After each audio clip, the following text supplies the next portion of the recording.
For thousands of years, humans survived by constantly moving. They followed animals, seasons, rivers, and growing plants. Carrying too many possessions simply made traveling hard. Then something slowly changed their entire way of life. Humans began staying in one place for longer. They started growing plants instead of constantly searching.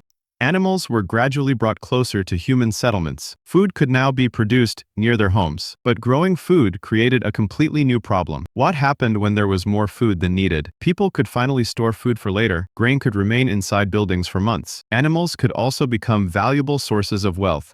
Land itself slowly became something worth protecting. For the first time, people could accumulate resources, and resources could create differences between neighbors. Some families began owning more than others. More food meant more security during difficult seasons, but security could also create something dangerous, because whoever controlled the food could control much more. Once humans settled, food could finally be stored. Grain could remain safely inside one place for months. Animals could also be kept near the settlement.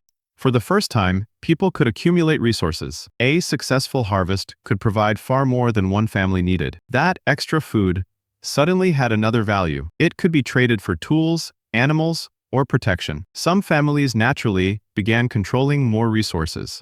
Others had little food left after difficult seasons. The difference between families slowly became impossible to ignore. But having food meant having something even more powerful. It meant deciding who could eat during shortages. Imagine needing grain from someone who controlled the village stores. What could they demand in exchange for that food? Perhaps labor was the easiest payment. A hungry person might work today for tomorrow's meal. But what happened when tomorrow's debt kept growing? One person's survival could slowly become another person's opportunity. Food had created security, but also created dependence.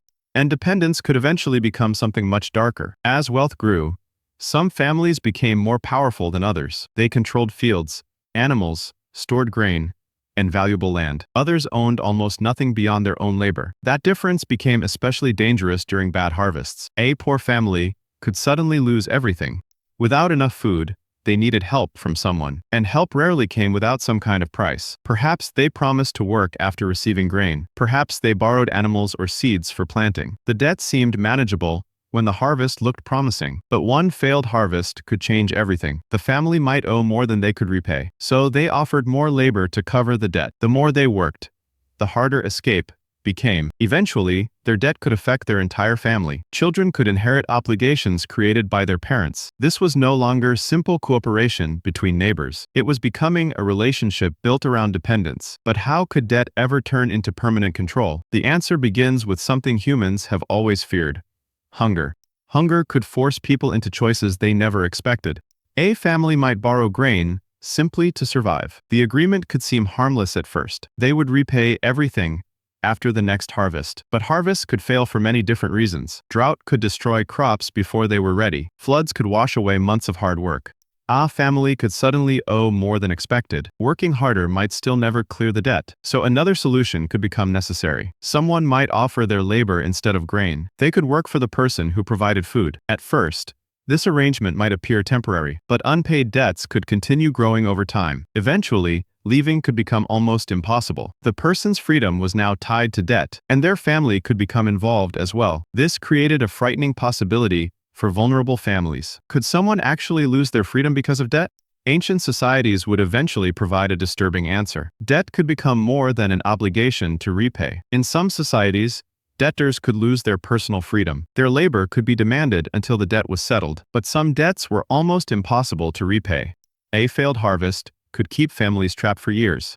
In extreme cases, relatives could become part of the agreement. Children could inherit obligations created by their parents. Freedom was slowly becoming something that could be exchanged. But debt was not the only path toward captivity. War created another source of people without freedom. Defeated enemies could be captured instead of killed. Keeping prisoners alive could provide another valuable resource. They could work instead of returning to their homes. A captured enemy could therefore become forced labor. At first, this might only last temporarily, but some societies began keeping captives permanently. Their children could then grow up without freedom. Captivity was becoming something that could pass between generations. Now, being born into slavery was becoming possible. And that changed slavery from punishment into a system. Slavery changed when people became valuable beyond their labor. A captured person could now be treated as property. They could be forced to work without choosing their employer. They could also be transferred from one owner to another. This made human beings part of an economic system. Their labor could produce food,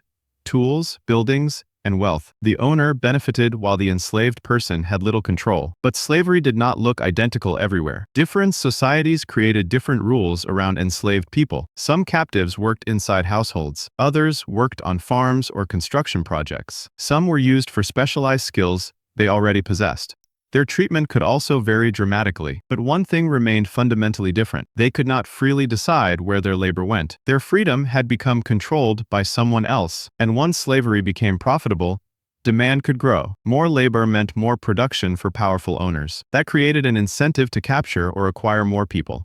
But how could societies make such a system acceptable? Once slavery became profitable, societies began finding ways to justify it. Powerful people could describe slavery as necessary for their economy. Enslaved workers produced wealth that strengthened their owners. Their labor could support farms, households, and growing cities. The system became harder to challenge when everyone benefited. Some people were born into slavery and knew nothing else. Their lack of freedom became part of everyday life. Laws could also define exactly who could be enslaved. Those laws made inequality appear permanent and organized. But slavery still required constant control. Enslaved people could resist, escape, or refuse orders. Owners therefore needed ways to prevent resistance. Punishment became one method of maintaining control. Surveillance became another. Some societies also separated enslaved people from their communities. Isolation made organized resistance more difficult. Yet resistance never completely disappeared. People could run away whenever opportunities appeared. Others resisted through slower, quieter forms of defiance. So, how did authorities respond when control began failing? As slavery expanded, controlling people required more than physical force. Authorities began creating rules that defined enslaved people's status. These rules could control movement, work, ownership, and punishment. Slavery was becoming organized through laws and institutions. An enslaved person could no longer simply claim freedom. Their status could now be recognized by society itself. Children could inherit that same status from their parents. This made slavery increasingly difficult to escape. But laws alone could not keep everyone obedient. Owners still needed guards, overseers, and other forms of control. Work could be closely monitored throughout the day. Leaving without permission could bring serious consequences. Some enslaved people still searched constantly for opportunities to escape. Others resisted by slowing work or damaging equipment. Resistance could happen openly or remain almost invisible. Every act of resistance challenged the system around them. The more slavery expanded, the more control it required, and the more control it required, the more laws appeared. Eventually, slavery became deeply connected with political power. But could any society maintain such a system forever? Slavery did not only control individuals. It could also change how entire societies were organized. Wealthy families could depend heavily on forced labor. Large estates could produce more with controlled workers. Cities could also depend on enslaved labor. Builders, farmers, servants, and craftsmen could all be enslaved. This made slavery part of ordinary economic life. People could grow wealthy from labor they never performed. Social status could become connected with owning other people. The more wealth someone controlled, the greater their influence became. That influence could then protect the system itself.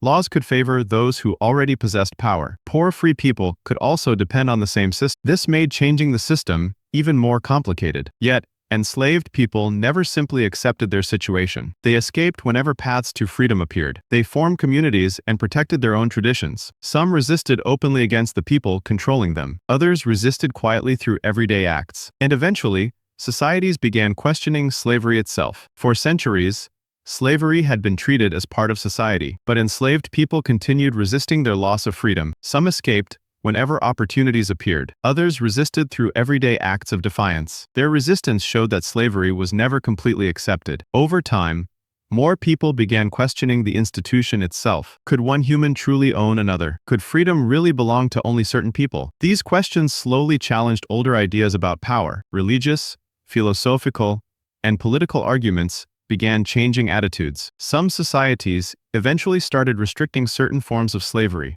Others moved toward complete abolition. The process was slow, complicated, and often violently resisted. Freedom did not suddenly appear because one law changed. Generations of people had fought against forced servitude. Their struggles gradually changed laws and social attitudes. The history began with something much simpler than empires. It began when humans discovered they could control another person's labor. From hunger and debt, an entire system eventually grew, and that history still shapes how we understand freedom today.